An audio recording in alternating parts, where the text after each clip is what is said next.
In the early morning of the 30th of April 1980, 6 armed gunmen, Arab Iranians, with explosives and submachine guns, burst into the Iranian embassy on Prince's Gate in Kensington and took 26 hostages. They bundled out of the way and back into the hall the policeman who was on guard duty, Trevor Locke, who I'm delighted to say is still with us.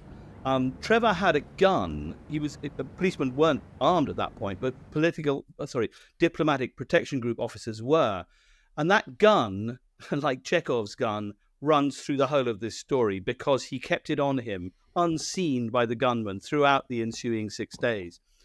And what followed was this extraordinary hostage crisis standoff that ended, as many know. I mean, I don't know what age you were. I was 16 when the. I was 3, I'm afraid. I know of it, but I don't remember it. Well, it was pretty dramatic. I mean, I was watching the snooker final, which was Hurricane Higgins against Cliff Thorburn. It was incredibly exciting. It was a Bank Holiday Monday, and we were watching this thing, and suddenly it broke off live. I'd never seen this before. This had never happened before. To footage of the SAS storming the Iranian embassy. And we'll come to that in a minute. It must be one of the first times TV had done that. I think the first time I can remember that happening was with the Challenger crash, and this was, of course, a few years before. Look, you mentioned Trevor Locke, the policeman, there with his gun. I sort of reading that, it's like this is like Die Hard. This is like John McClane. You know, he's got this gun hidden in his uniform. Nobody knows about it. You're sort of, as you say, like Chekhov's gun. You're wondering when it's going to make an appearance. Yeah, I mean, and it does. I won't give it away for your listeners, but it makes a very dramatic appearance eventually. But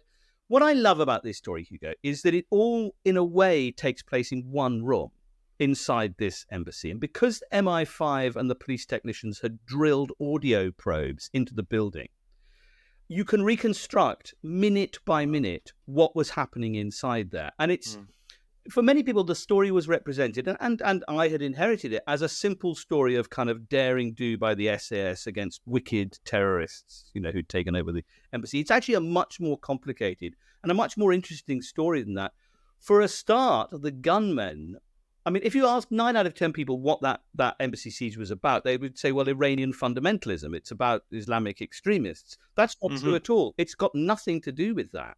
Well, because this is post-Iranian Revolution, yeah, and so presumably the terrorists are hostile to the Islamic government. Absolutely, they are attacking this embassy because they are part of the Arab minority in Iran that believed they were going to get political rights when the revolution happened, but in fact were brutally suppressed by the Ayatollah's security service, and they're in there because they're bankrolled by Saddam Hussein. I mean, that's what people don't really realize, is that this whole thing was a plot by Saddam's Mukhabarat, by the Iraqi Secret Service, and it was a build-up to the Iran-Iraq War. The first battle of the Iran-Iraq War is taking place on the streets of London, and it erupts a few months later. And the other thing that nobody knows, and I only discovered while researching this, is the real mastermind behind the plot was a man called Abu Nidal, who was then the world's most wanted Palestinian terrorist. I mean, he was working as a sort of freelance terrorism advisor to Saddam Hussein. So there's a kind of shadowy sort of spy master, if you like, behind the whole story. But what evolves is a sort of extraordinary set of relationships, really, because it's really, I mean, it is partly a story about adventure and dramatic excitement and so on, but really it's about the evolving relationships inside this building between the hostages and the gunmen, among the hostages, between the gunmen, because that relationship begins to break down as well. The hostage takers begin to fall apart. Then there's another whole set of kind of relationships going on between the police hostage negotiators who are trying to trying to get a bloodless end to this story, and Margaret Thatcher and the Cobra Committee, who are saying they are not going to get what they want. What they really want is the release of political prisoners in Iran, and they want their message to be broadcast on the BBC, and then they want to go home. They expect to get a plane and be flown back to the Middle East, which is just not going to happen. Well, we'll come to the geopolitics and indeed the domestic politics in just a moment. I wanted to ask you about the SAS specifically, the status of the SAS in Britain before and after this siege? Because the SAS, people knew about the SAS, but not kind of in the same culturally prevalent way that they did afterwards, right? The reality is, Hugo, I think 1 in 10 people might have heard of the SAS in 1980, but it would be no more than that. They were a pretty shadowy group still. They had come to being during the Second World War under David Stirling. They had operated in Malaya, in the Middle East, and increasingly in Northern Ireland. But they were largely an unknown force. And what almost nobody knew was that since 1972, the SAS had been training for a hostage situation like this. Ever since the Munich Olympics massacre, the government had set up a standing unit of SAS to be on call at all times and rotated out in and out of service to be ready to take on any number of different hostage-taking or terrorist situations. And they were going to be called in when and if the civilian authority couldn't cope. So it was a very important provision under British law, but almost nobody knew about it. And what actually very, very few people knew was that throughout this 6-day siege, B Squadron of the SAS was encamped in the next door building, in the Royal College of General Practitioners, tooled up to the ears with machine guns and explosives, and ready to go in at 10 minutes' notice. And what happened? Was the plan always to send them in, or did something happen to spark to send them in? And sorry if this is an important spoiler. No, it doesn't matter. Yes is the short answer. Tensions within the embassy were ratcheting up by day 6. And as you rightly point out, the sort of diplomats, the Iranian diplomats in there, were new appointees. These were fundamentalist Islamic supporters of the Ayatollah. In their way, they were just as extreme as the gunmen. They weren't men of violence in the same way, but they had just the same set of absolutely rigidly held beliefs. And a confrontation erupted between one of these Iranian diplomats, a man called Abbas Lavasani, who was actually secretly a Revolutionary Guard. He was part of the Iranian Revolutionary Guard. He was there to spy on the other Iranians and make sure that they kept in line. And he came into direct confrontation with one of the gunmen, the sort of deputy leader of the group. And that happened because, weirdly, the gunmen became bored and they began daubing the inside of the embassy with anti-Ayatollah slogans. And this provoked a really terrible confrontation between Lavasani and one of them. And at one point, Lavasani tore open his shirt and said, "If you want a martyr, I will be that martyr." Well, wow. That was a mistake. Because on the morning of the 6th day, Abbas Lavasani, and you have to bear in mind, everyone was cracking by this point. The police negotiators, the terrorists, the hostages, everyone was at their wits' end. And Lavasani was taken down to the ground floor, tied to the banisters and killed with 2 shots to the back of the head. Now, Thatcher had laid down a rule that if one hostage was killed, negotiations could continue because there was a possibility that there might be a bloodless end. If 2 were killed, that was the moment for the SAS to go in. Mm. So Abbas Lavasani died at 11 o'clock in the morning. At 4 o'clock that afternoon, outside, the Cobra Committee, the SAS and the police were still uncertain whether anyone had been killed. Then there was another series of shots, and a few minutes later, the body of Abbas Lavasani was dumped outside. Now, a very quick post-mortem established that he'd been dead for quite a considerable period, and therefore the police came to the conclusion there must be 2 dead hostages. There must be a second dead body. They were wrong, in fact. Although a hostage was killed in the shootout, the gunmen had not killed a second. They were bluffing. Yeah. But that was the moment for Operation Nimrod to go into operation. And look, we're jumping quite far ahead, but when the SAS go in, do they behave with the kind of peerless, pitiless efficiency for which they are sort of famed and fated, or was it a bit more of a mess than that? It's messy. I mean, there are 6 different points of assault on that embassy. There are 6 different teams going on. There are lots of different gun battles taking place all around the building. It's important to stress this, that despite the kind of good intelligence they were getting from inside the building, and it was pretty good by this point, they didn't have perfect audio coverage, but they kind of knew what was going on, or thought they did. Nonetheless, they believed the hostages were somewhere where they were not, and they believed the lead gunman, Tawfiq, was somewhere where he was not. So, it was all extremely kind of cloudy. But the point has to be emphasized. The aim of Operation Nimrod was to rescue hostages. It was not to kill gunmen. If they had to neutralize the gunman in the course of getting the hostages out, then that was going to happen. These are people trained to do that. Did they go in and execute people? No. Did 5 out of the 6 gunmen end up dead? Yes, they did. Tell us a bit about the cultural importance of this moment in Britain. As you said at the beginning, you saw it live on television. Most of the country saw it live on television because it happened in prime time. Did the cameras have a particularly excellent view? I mean, what kind of impact did it have? Well, the cameras, astonishingly, were very close to the embassy. Some of them were on cherry pickers, actually looking down on. You wouldn't be allowed to do it today. They were within range of the gunmen in the embassy. I mean, it would never happen today. An enormous press kind of scrum was taking place outside. And it's the press is another whole aspect of this story. So yes, there was a particularly sort of intense coverage of what was going on. Indeed, ITN had smuggled a camera into the flats at the back of the building and were filming it live.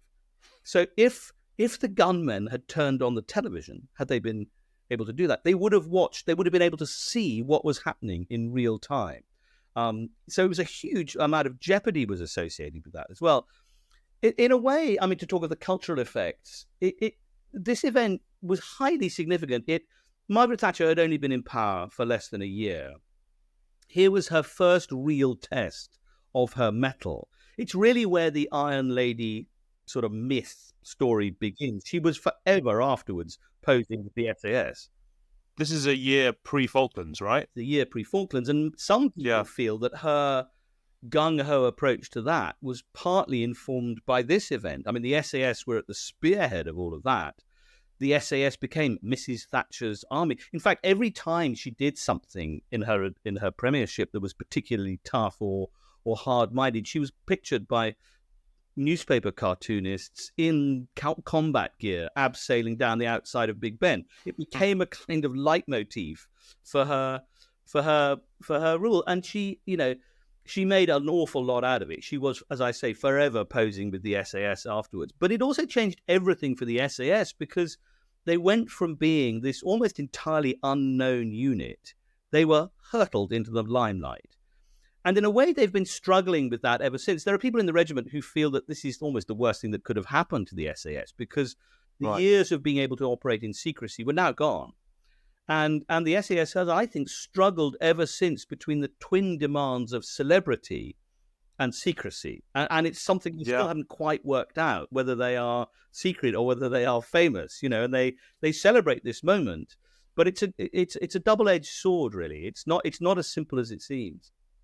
Tell us a bit about the geopolitical ramifications then, because, I mean, obviously this affects relationships between the British government and the Iranian government, which were not good beforehand, but forever. Absolutely. I mean, I think there was a notion on the side of the Thatcher government that somehow if it ended bloodlessly and they got the diplomats out, that this would make Tehran much more friendly.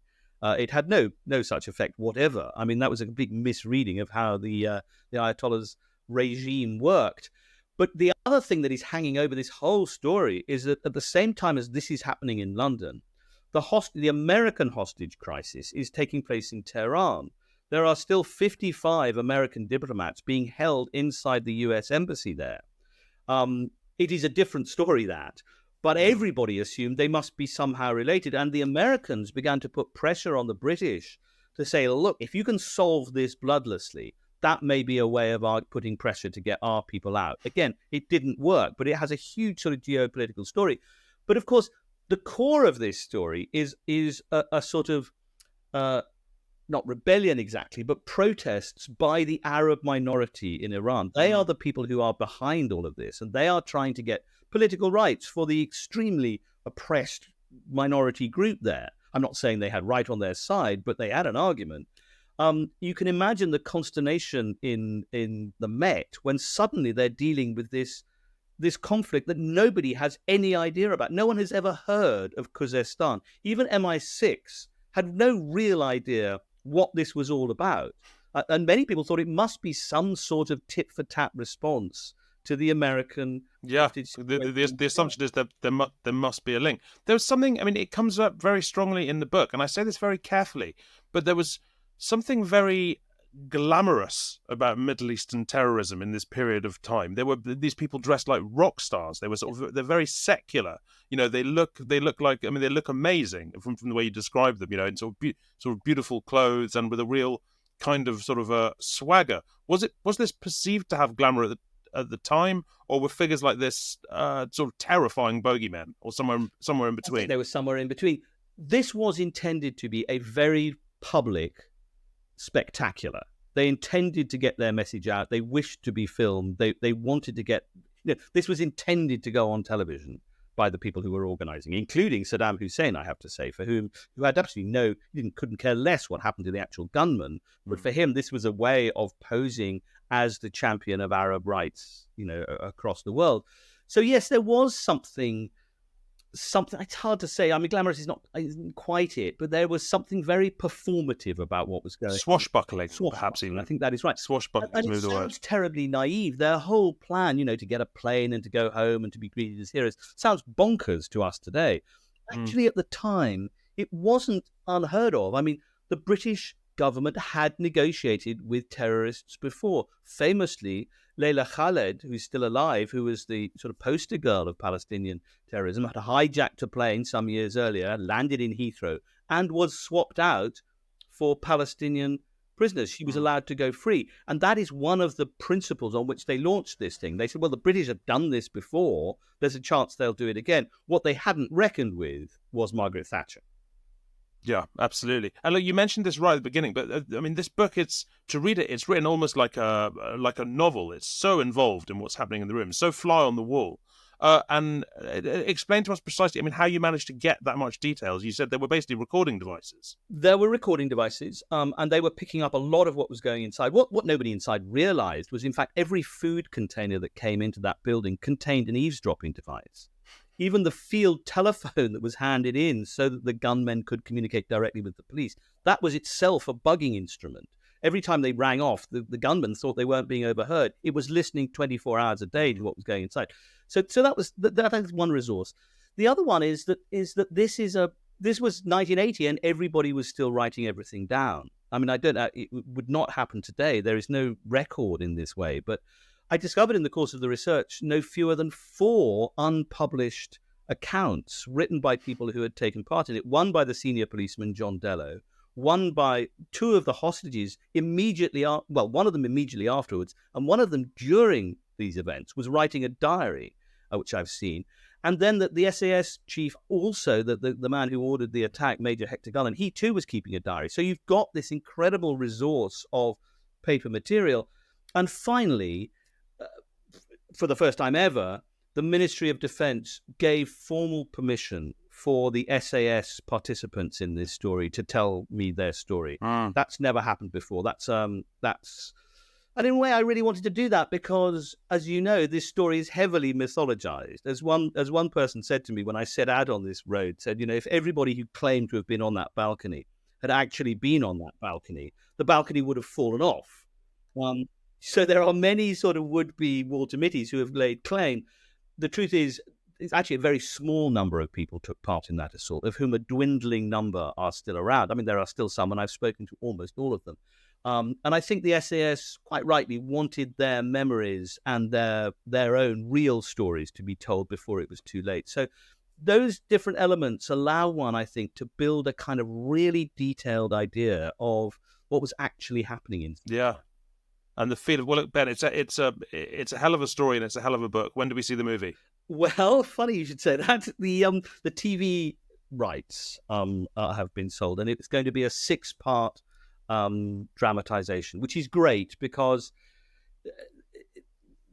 the person who's writing it is Will Smith, who is the writer of Slow Horses, and he is an absolute genius. And I think what they're going to do, which will be great, is to really drill down into the different personalities and the different characters and the different vantage points, because it's not just a story from the point of view of the SAS. It's also from the politicians and the police and the gunmen and the hostages and the press. We're out there milling around. The Times is out there in huge numbers. They're all over the place. So it's got very many different aspects, and I think 6 one-hour episodes allow one to really pick apart the warp and weft of what was really going on inside there.